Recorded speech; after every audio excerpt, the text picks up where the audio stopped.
महादुर्गा का 8वां स्वरूप है महागौरी। आज नवरात्रि साधना का 8वां दिन। सप्तम काल रात्रि इति महागौरी इति च अष्टमम, ये श्लोक आता है दुर्गा सप्तशती में। माता पार्वती के महागौरी स्वरूप का प्राकट्य। इसी के साथ वेद माता गायत्री महामंत्र के जो 8वां अक्षर है योनः, उसका प्राकट्य। अभी तक हम धियो तक की व्याख्या कर चुके हैं, इसमें योनः और अंतिम वाले में प्रचोदयात है। तप साधना का 8वां आयाम शुद्धता की सघनता, शुद्ध सत्व की सघनता।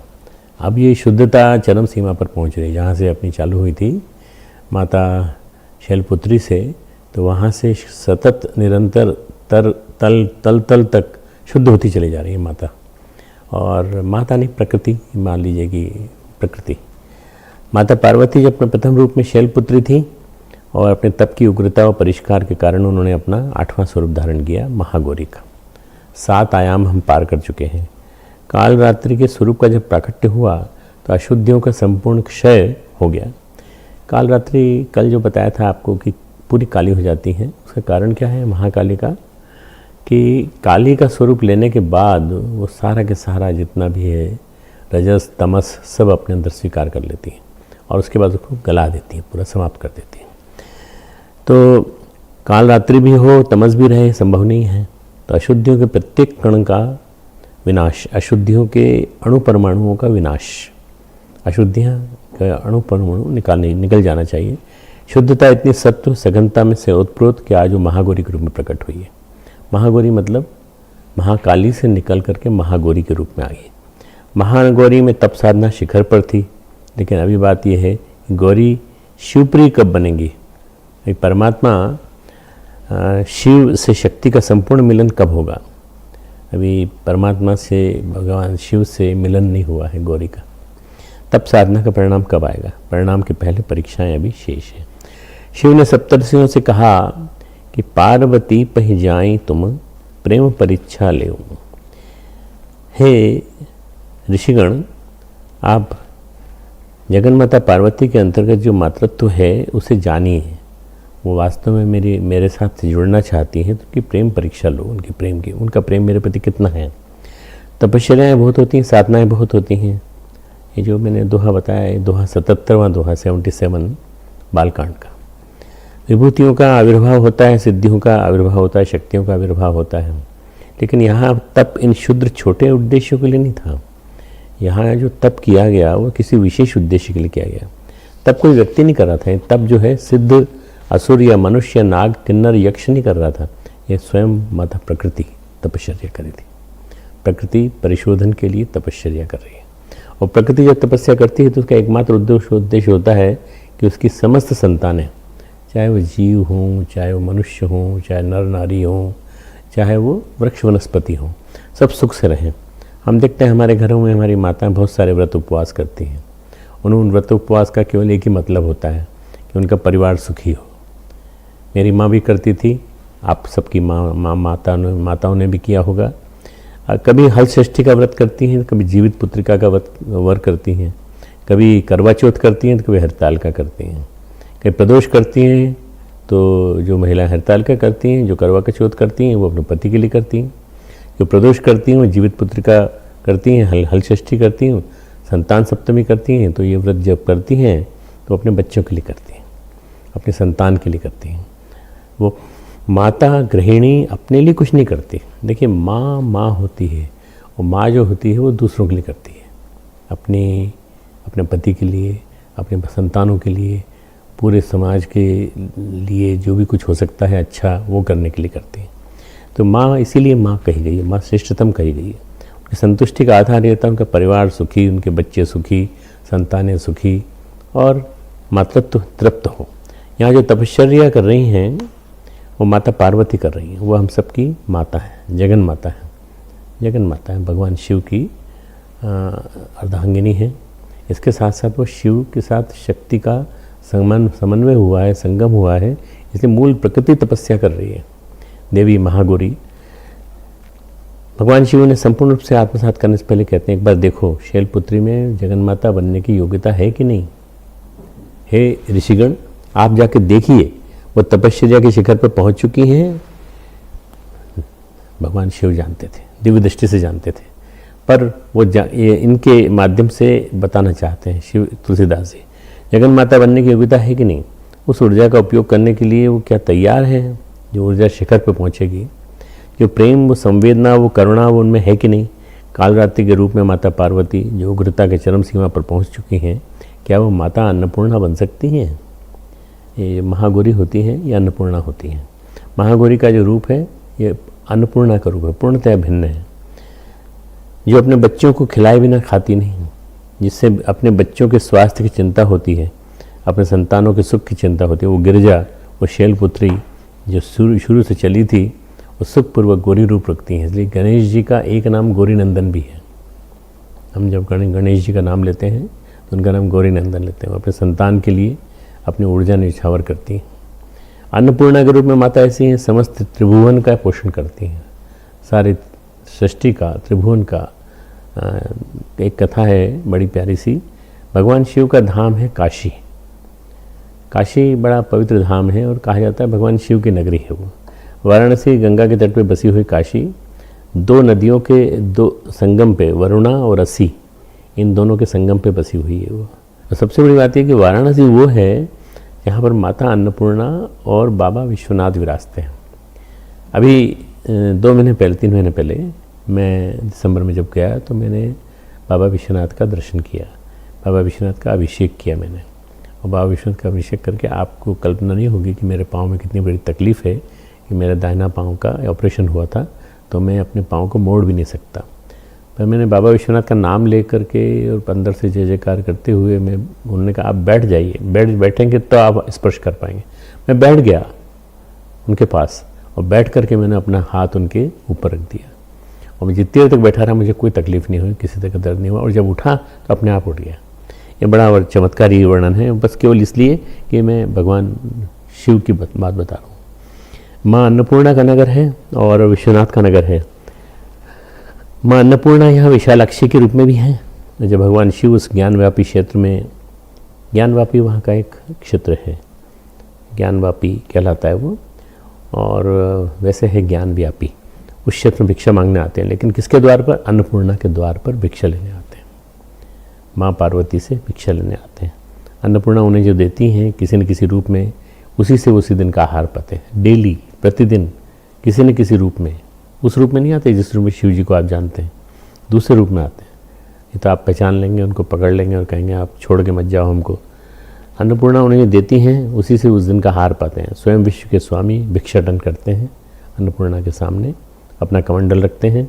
ऐसी है माता अन्नपूर्णा जो विश्वनाथ का भी भरण पोषण करती हैं और विश्वनाथ के माध्यम से पूरे विश्व का भरण पोषण करती हैं।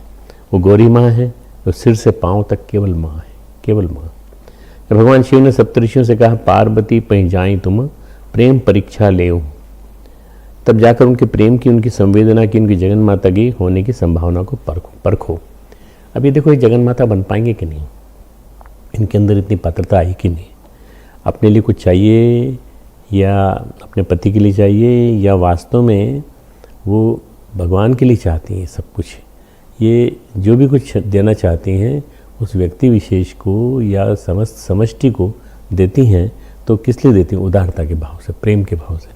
कि उन्होंने हाथ की रेखा देखी तो उन्होंने ये कहा कि आपके भाग्य में तो जोगी, जटिल, अकाम, निष्काम, बिल्कुल कोई कामना नहीं, मन जिसका, और नगन, अमंगल वेश, केवल एक छोटा सा बारगंबर का छोटा सा कपड़ा होगा उनके ऊपर।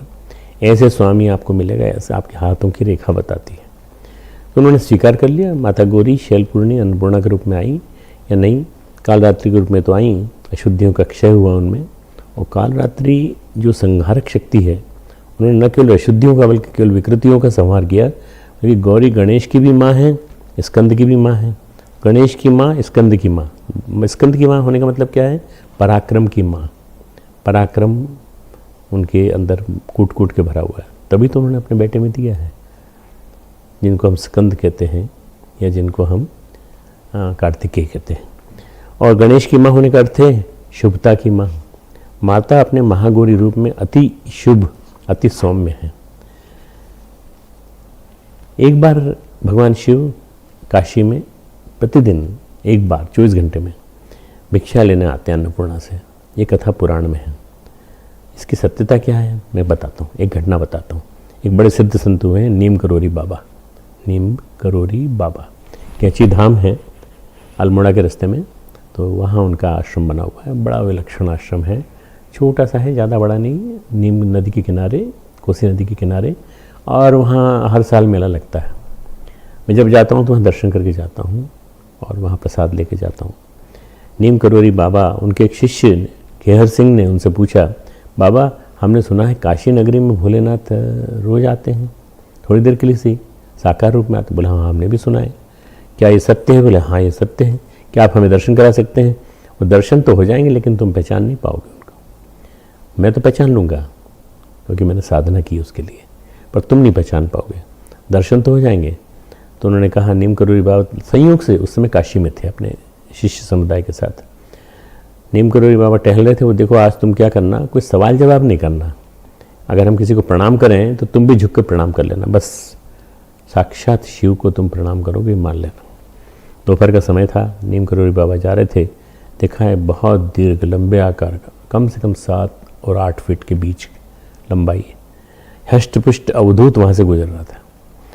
नीम करोरी बाबा को देखा, बोले क्यों रे तू कहाँ भटक रहा है? कोई काम धाम नहीं तुझे, मारा मारा फिरता रहता है, कुछ काम भी किया कर। केहर सिंह को लगा हमारे बाबा इतने सिद्धि शक्ति संपन्न हैं कि सारा वाराणसी उनके चरणों में झुकता है, और ये ऐसा कह रहा है हमारे गुरु को।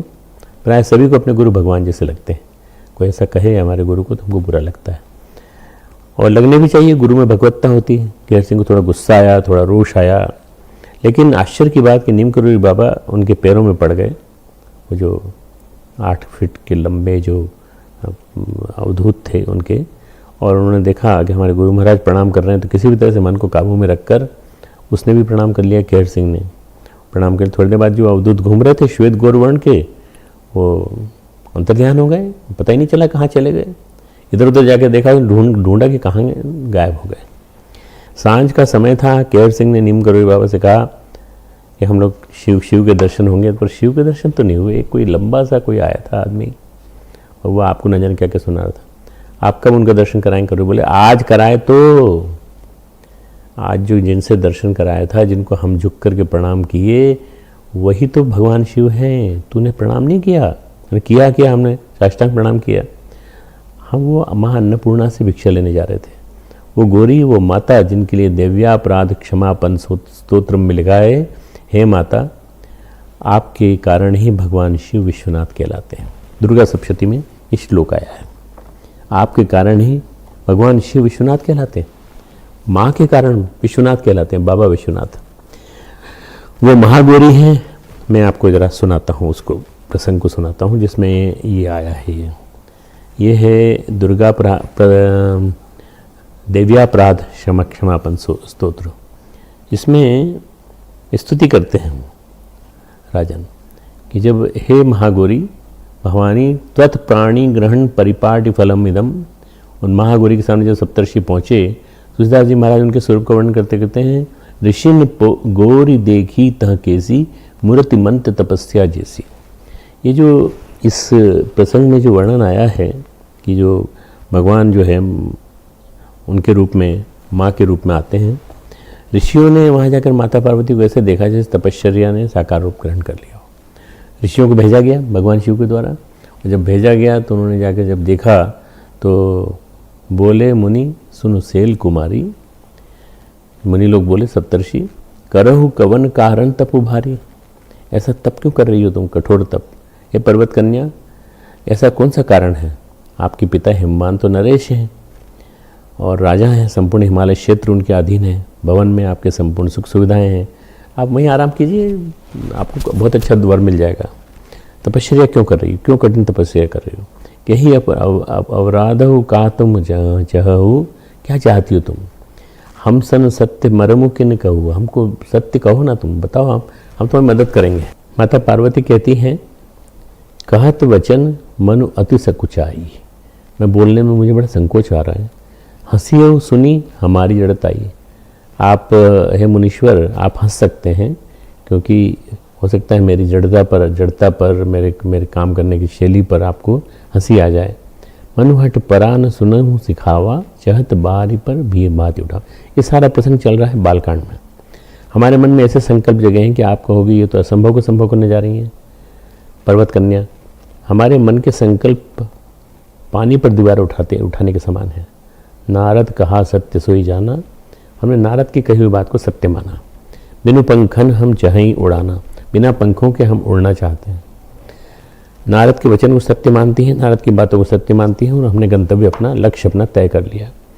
देखो मुनि अविवेक हमारा, देखिए ऋषिगण हमारा अविवेक तो देखिए, अज्ञान तो देखिए कि चाहे सदा शिव ही भरतारा। हमने हमेशा शिव को चाहा शुरू से ही, और मेरा अज्ञान कह सकते हैं मैं सदा शिव को ही पति बनाना चाहती हूँ। परीक्षा लेने वाले ऋषि एक के बाद एक कड़ी परीक्षा लेने पर उतारू थे। सुनत वचन भेसे ऋषय गिरि संभव तव देह। ऋषि लोग हंसे उनकी बात सुनने के बाद। नारद कर उपदेश सुन, कहो बिसे किस गेह। बोले अरे पर्वत कन्या, तुम सच में पहाड़ से पैदा हुई हो, इसलिए तुम्हारी जड़ बुद्धि है, तुम्हें ज्ञान विवेक नहीं है। तुमने किसकी बात मान ली?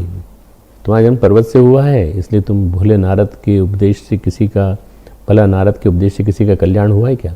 हम तुमको बताते हैं किन किन का अकल्याण किया नारद ने।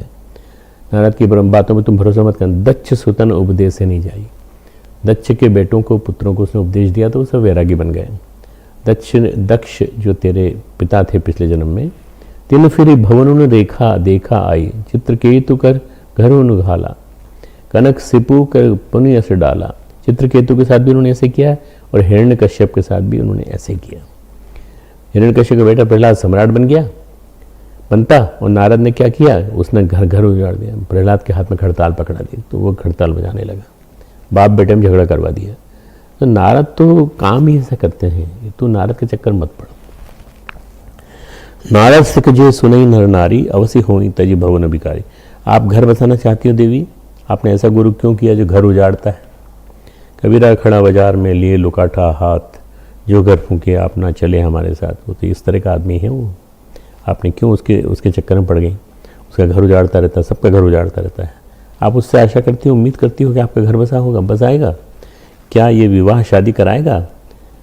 बच्चे होंगे? ऐसे उम्मीद नारद से करती हो? जिनके बसे हुए घर थे, जिनका भवन बसा हुआ था, उनके तो घर तोड़ दिए उसने, उजाड़ दिए। नारद जी दिखने में अच्छे हैं लेकिन वास्तव में अच्छे नहीं हैं। ये सप्तऋषि परीक्षा ले रहे हैं, नारद जी की बुराई नहीं कर रहे हैं, वो नारद जी के बारे में कह करके पार्वती की परीक्षा ले रहे हैं। मन कपटी तन सज्जन कीना, आप सरिस सब ही कीना। उनके मन में कपट है, तन से नारायण नारायण बोलते रहते हैं, हाथ से खड़ताल बजाते हैं।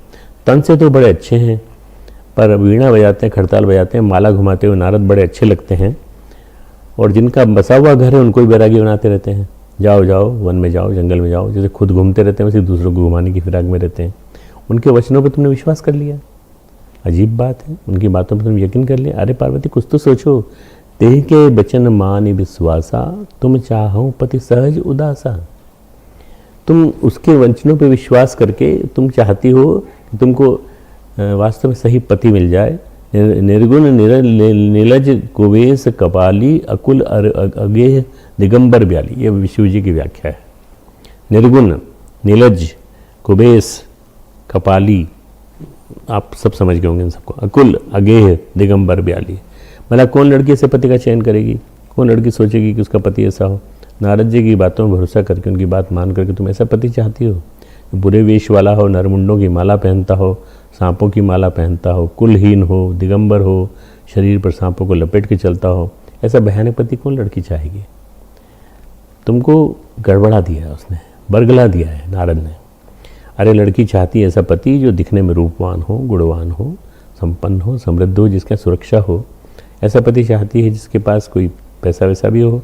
तो मालूम नहीं कोई लड़की ऐसा पति चाहती है कि लड़की की कुंवारी हो तो लड़का भी कुंवारा हो। कहो कवन सुख असबर पाए, भल भूलियो ठक्के बोरा। अरे नारद ने तुम्हारे साथ ठगी की है, तुम भूल गई, फिर से सोचो। अरे शंकर जी की तो एक शादी पहले हो चुकी है, तुमको मालूम है कि नहीं? शंकर जी की एक शादी पहले भी हो चुकी है और ये तो उनकी दूसरी शादी होगी।